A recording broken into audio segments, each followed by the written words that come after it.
Hello everyone, my name is Delay Graphical, and welcome to part 3 of my film adaptation of Halo Combat Evolved. If you haven't seen part 1 and 2, you know what to do. We left off with Cortana having just sent Master Chief off to reach the flood infestation in order to save Keyes. Cortana had just discovered that the Halo rings are a countermeasure to combat the flood, and now the flood has been released. 343 Guilty Spark teleports Master Chief to the swamplands.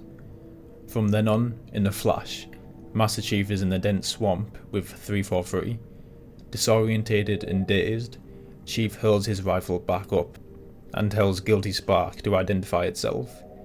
Guilty Spark tells Chief that he looks to be a formidable combatant and requires his assistance in rectifying the spread of the flood and stopping it from leaving the Halo. Chief asks where they are.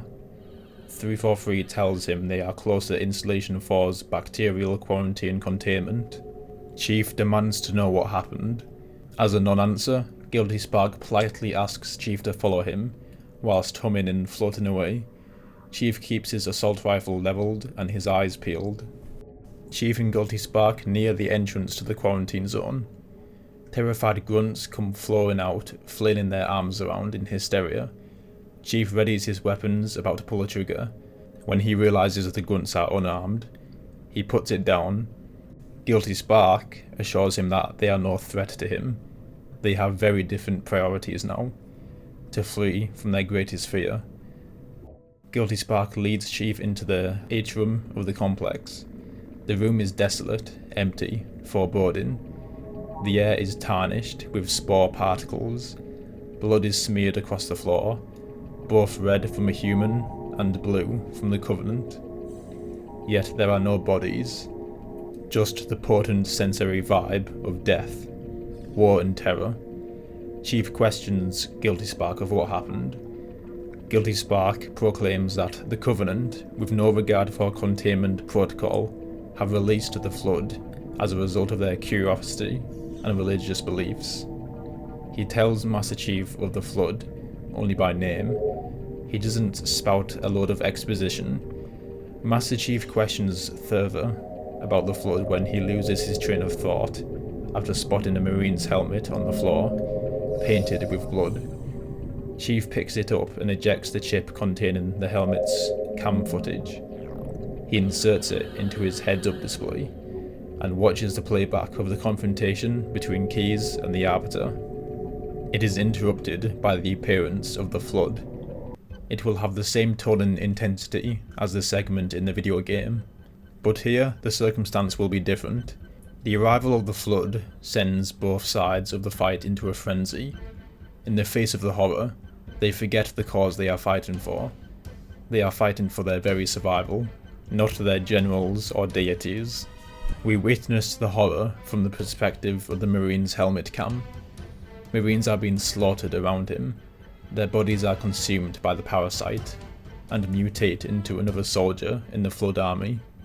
The mutation makes it hard to tell human and alien apart, as they raise the dead of any species and act as marionettes controlled by a host organism. All life in the room is wiped out, but we never see what happens to Keyes or the Arbiter. The last we see is a small flood in infection form, not unlike a facehugger from Alien, lurch at the Marine and engulf the camera feed. Master Chief then surveys his surroundings, unnerved by what he just saw. Chief asks Guilty Spark where the flood have gone. Most likely they have gone to the library to reach the index before they can. Guilty Spark tells him the index is the key to activate Halo and eradicate the flood infestation, and that is why they must reach it before they do. Chief tells him to wait. He refuses teleportation without finding Captain Keyes first. Guilty Spark confirms there are no life signs left in this construct. Chief denies that he can be certain.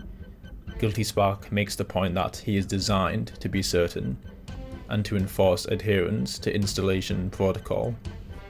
Guilty Spark claims they will not be outnumbered in the fight for the index. Guilty Spark has Halo's sentinels at his beck and call.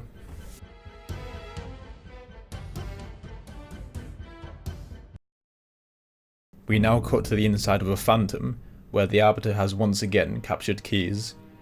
Keyes is ill-treated by the Covenant and exhausted from battle. Keyes comments that the Arbiter has saved him from the Flood in vain. He will not expose planet Earth to the Covenant. The Arbiter, however, pledges to get anything he needs out of him, given enough time. Keyes warns the Arbiter that he should be worrying about the Flood in lieu of granting him asylum in his ship. His only chance to find Earth will not live long, to dishonour his species if truth and reconciliation is devoured by the Flood. The Arbiter appreciates his wisdom, then states that once he lays waste to the Flood and escapes from the Ring, Captain Keyes will be at the mercy of High Charity, promising that he will suffer lifelong until such time that he complies. The Arbiter travels back to Truth and Reconciliation to support the assault on the Flood. We now enter Cortana's mind as she rummages through the history of the Halo Rings, using Installation 4's control center. Considering her astonishment at the breadth of information she accumulates, the severity of the purpose behind the Halo Rings, and how vital she makes it out to be, the film will allow us to experience the vast current and surge of ethos Cortana obtains. In order to do this, I'm going to have Cortana viscerally experience the history of the universe firsthand. The scene will feel as though Cortana is living and witnessing through thousands of years in minutes, undergoing the trance on a tactile level. We will use Cortana as a vehicle for exposition in an entertaining manner. This technique of flashback is getting more common as a storytelling device these days. Characters who are typically reading into something that informs a decision they made or make later in the story are presented in such a way as if their embodiment is there. From my memory, I know this was done in Daredevil Season 3, when Wilson Fisk researches Bullseye's family history. Recently, it was used in Joker, when Arthur Fleck shadows over an interview with his mother to discover fragmentations of his past. We will have Cortana appear as a human, the spitting image of Dr. Halsey, instead of the binary hologram she is in actuality. This is because the simulation is of her own making. She will explore the lore of the Halo universe to a restricted and necessary degree, as to visually present to the audience the magnitude of the Halo Rings, and why they are so important, and grave in the wrong hands. It will substantiate and justify why the entire franchise itself is centered around the Halo Rings, and the title, Halo. This will perfectly inform casual audiences of why the film is called Halo. This will be an opportunity for the film to show rather than tell ad nauseum. Narratively, we're on thin ice here.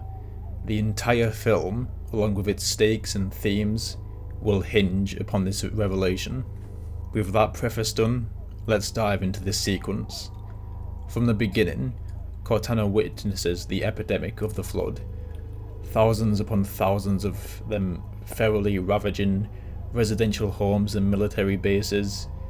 She transports through different worlds and societies and witnesses the evolution of the Flood, and the devolution of the humanoid Forerunners.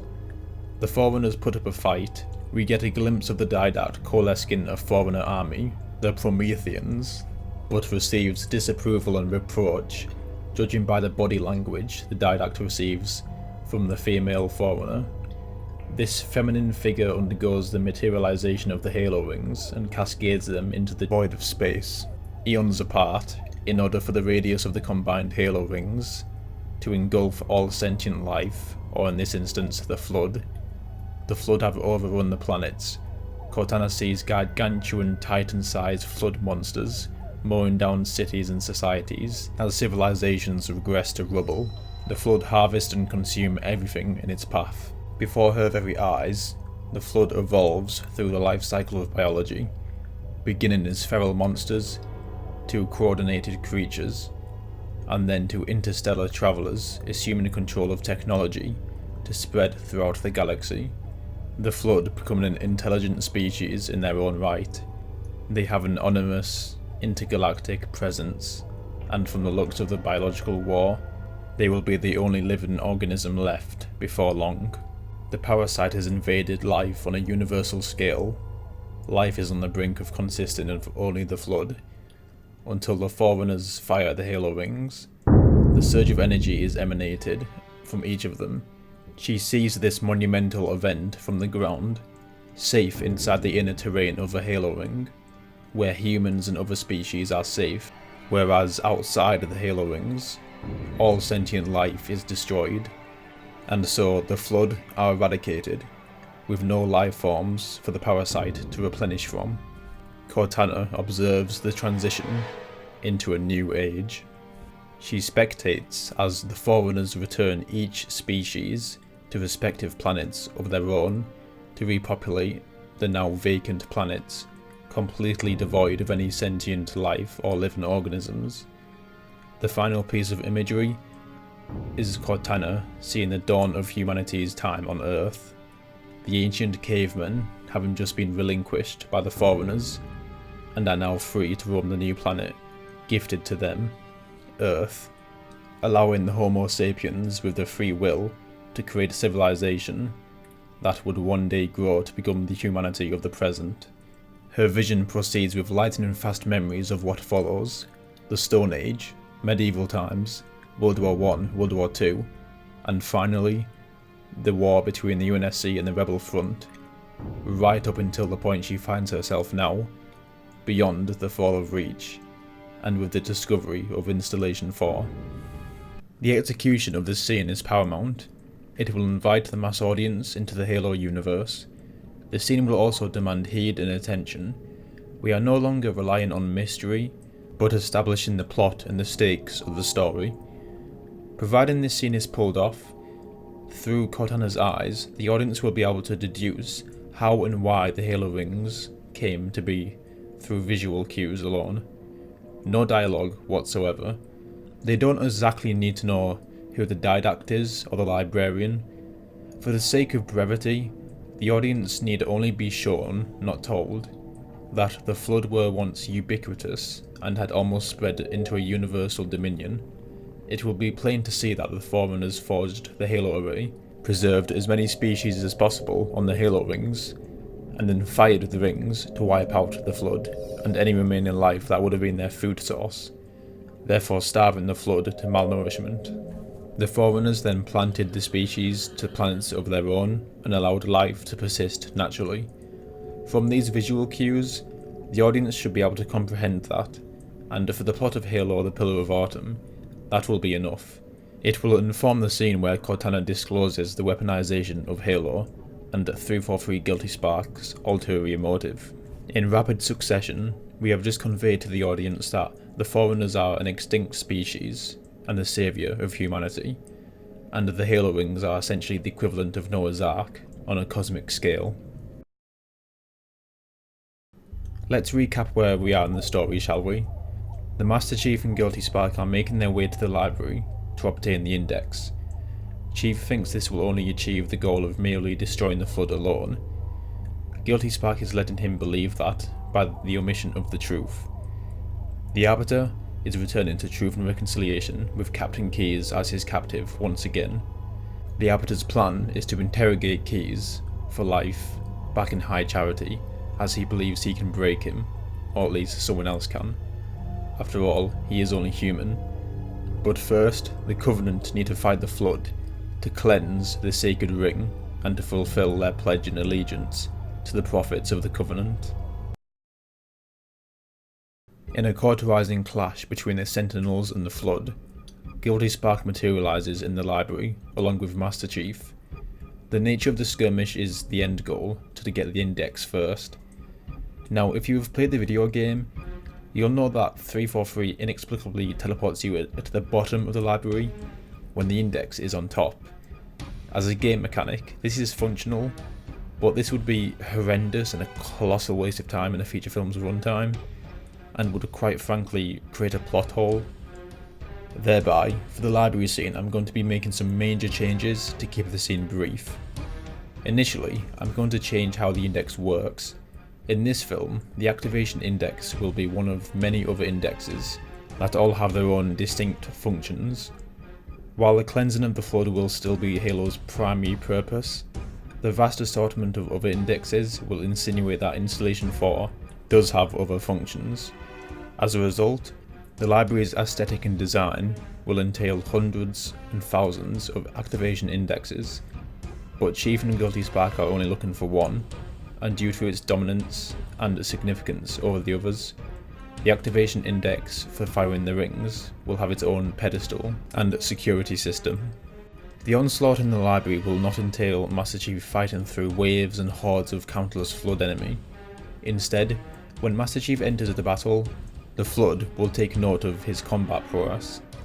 The Flood will retreat away towards the index, so Chief still needs to follow them regardless. He and Guilty Spark are equally dumbfounded at the Flood's retreat. Anyhow, when Master Chief arrives at the activation index, they are confronted by a huge and grotesque Flood formation, composed from the amalgamation of Flood units. The Master Chief, with the assistance of Guilty Spark and his Sentinels, work to eliminate the threat that's impeding them from obtaining the index from its storage casket. With a vigorous struggle, they eventually manage to kill the Flood monstrosity by cauterizing it, preventing the infection from spreading and diminishing the integrity of the creature. After they have defeated this foe, they successfully helm the activation index. Here comes another alteration I'm going to make.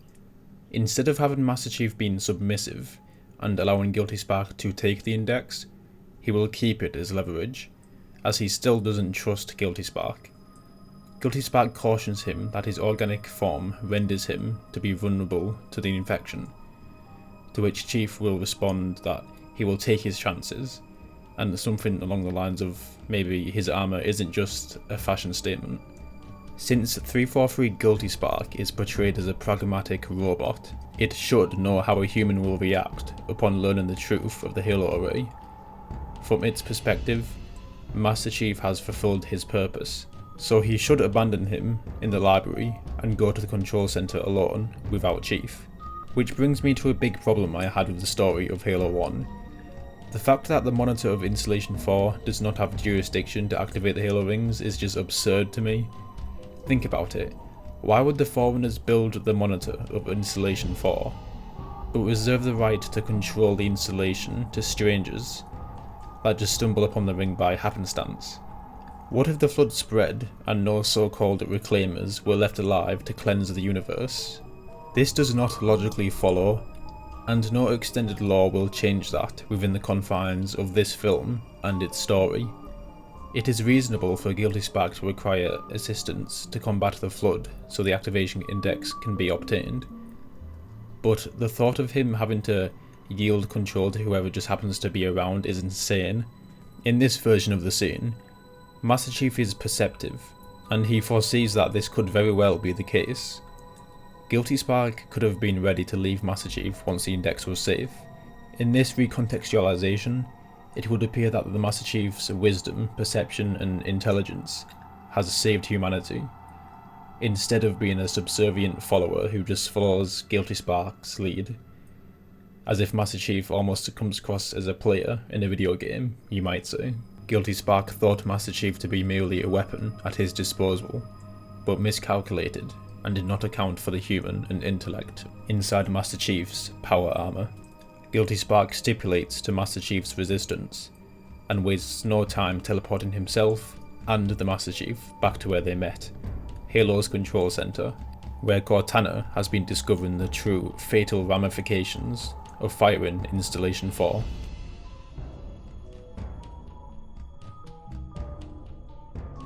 The Master Chief returns to the control center with Guilty Spark. As he approaches the control panel, Cortana's hologram illuminates from it. She anxiously orders Master Chief to stop in his tracks and stay away from the control panel. Guilty Spark states they must proceed with the reunification of the index with the core and refers to him as the Reclaimer. Master Chief is perturbed by her demeanor. Cortana warns Chief not to let 343 anywhere near the controls. Guilty Spark is displeased with an AI construct being in Halo's control center. Chief is bewildered and asks Cortana what she's doing. Cortana states she's been scouring through the archives of Halo's history, and has discovered what the installations of the Halo array really do. Cortana asks Chief if he has any idea of what the monitor almost made him do. Master Chief gives the extent of his understanding on Halo's function to emit a surge of energy that will eliminate the flood. Cortana stipulates to that and says he's right, but Halo kills the flood by destroying their food source, all sentient life in the universe within each ring's radius effect. That is the only way to destroy the flood parasite, and it's why the Forerunners synthesized Halo as a measured approach and an alternative to the Promethean army. Guilty Spark tells Chief that's more or less true, and that Installation 4 has a pulse radius effect of 25,000 light years, but once the other installations follow suit, the galaxy will be devoid of life to sustain the flood. Then, like in the game, Cortana says, "Left out that little detail, did he?" Chief's suspicions were well founded. He indicates to Guilty Spark that if they destroy Halo, they could eradicate the flood without as many casualties, to which Guilty Spark replies, "That is absolutely unacceptable." Cortana picks up movement in the vicinity, sentinels.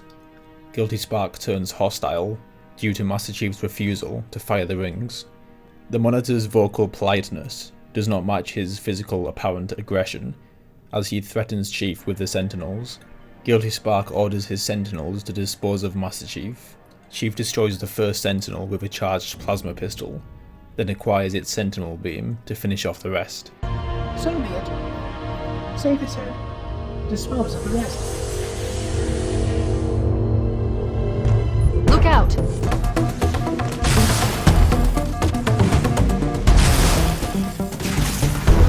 Chief tells her the library is full of indexes that could allow him to do that, and that he was told there was only one index for that purpose, but he doesn't know what to believe. Cortana concludes that they need to destroy the Halo ring world itself. Cortana recommends using the Pillar of Autumn to destabilize the ring and destroy the integrity of its primary systems. They plan to use a self-destruction sequence on the Pillar of Autumn's fusion reactor to cause an explosion of a large scale in order to do so, and because luck's on their side, Cortana still has her predicted coordinates of where the crash site of the Pillar of Autumn should be, so it's just a matter of getting there. Not to mention that the only person who can initiate the self-destruct sequence is the captain. Their next mission is to find Jacob Keyes. Cortana advises that the Flood are known to harvest ships in order to spread on a galactic scale, and that Truth and Reconciliation would be a formidable host. That is where the Flood must be headed, and that is where the Covenant must be holding Captain Keyes. Over the radio, Master Chief calls for Forehammer, but there's no response. But then he spots a Banshee in the air, doing reconnaissance in the snow biome where the control center was located. With acute accuracy, he lines up a shot with the plasma pistol, and drains the power from the Banshee with a directed hit. Cortana wonders what his plan is. Chief answers her question by leaping onto the Banshee once it is descended low enough, then commandeers it. Piloting the foreign enemy aircraft, Chief boosts off to find Captain Keyes. This marks the end of Part 3. Stay tuned for the fourth and final part of Halo: The Pillar of Autumn. Thank you for watching, see you next time.